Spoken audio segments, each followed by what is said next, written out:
Hey race fans, I'm Alex Weaver, and it's time to break down all things Kentucky. I'm going to welcome in our championship-winning crew chief, Cole Pearn. Now, if I would have told you that Cole Custer would have won in 2020, would you have looked at me like I was crazy?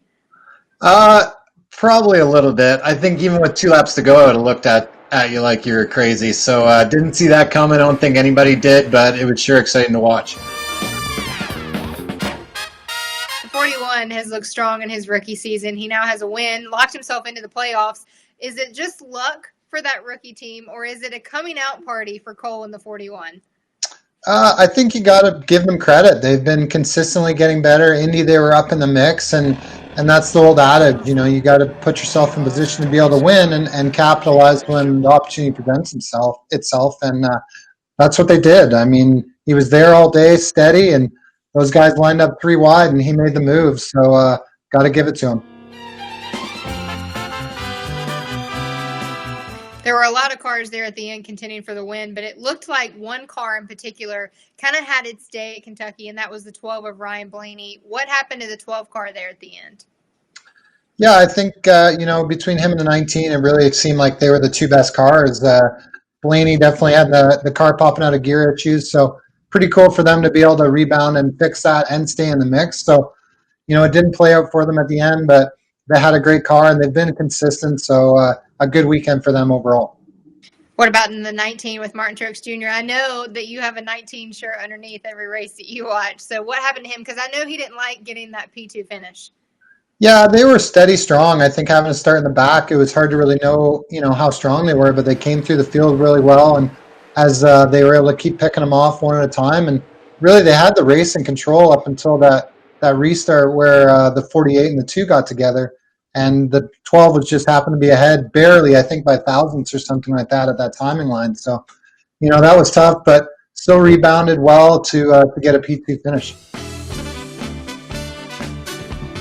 The last car that was involved in that 4-wide battle there for the finish was the 4 of Kevin Harvick.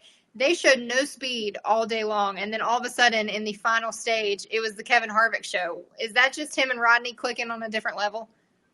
Yeah, I think that's what great teams do and great drivers do. I think they obviously got the car a little bit better to get back in position, and then Kevin Harvick made a Kevin Harvick style restart there to go from third to the lead and was in good shape. I think the 19 was starting to work him over pretty hard before that last yellow, but still they took a day where they weren't very good and almost got themselves a win. Well, we thought it might have been a different case scenario for the 48, but they are now mad at each other between Jimmie Johnson and Brad Keselowski after coming back with Jimmie from COVID, and he makes the comeback that looks like he's going to have a pretty stellar day. But what happened between Jimmie and Kes, and is there a right or wrong in that scenario? Yeah, I mean the 2 made an aggressive move. You can't knock them for that. You're on restarts. That's the time to make those moves. And the 48 was on the bad end of it. So obviously, he's frustrated. It's been tough to lose a week and then come back and have a strong car and then not get anything to show for it. So it'll be interesting. We're going to a place like Bristol that maybe there'll be some excitement there. Who knows? But for sure, just tough. I mean, when everyone's trying to get everything they can on those restarts, it's easy for it to go crazy.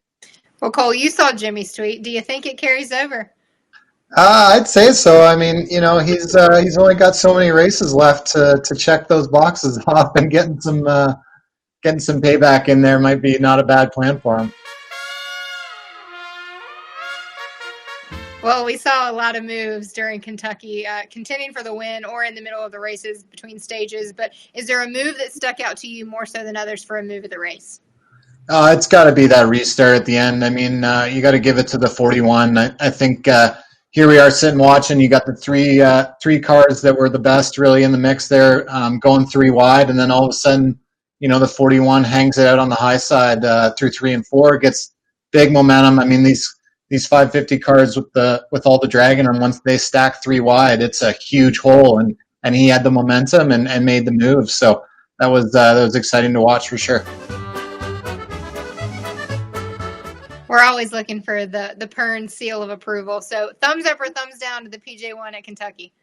I got to give it maybe like a 7 o'clock thumbs down. Maybe at times, maybe a 3 or 2 thumbs up. I don't know. It's it really changed through the day. I think it's a really tricky thing to get right, and it's tough, right? These cars are momentum based. When you have low horsepower and a lot of drag, you got to really wind them up, and you can do that easier in the second groove if there's grip there. You don't have to turn the wheel as much. You don't have to slow down for the tighter radius, so you can just kind of keep the car rolling a bit more. So it makes it hard for that guy on the inside to be able to get in there. And then the right side of the car is more susceptible to a side draft than the left side. So once that car's in yaw and the spoiler's kind of hanging out, that guy on the outside can really choke down that car on the inside a lot more. So I think once the PJ1 wore off and a bit and the inside started to come around, we saw more passes and better races, but it's a tricky thing to get right. I think you're going to have it right for periods of time, not right for others, but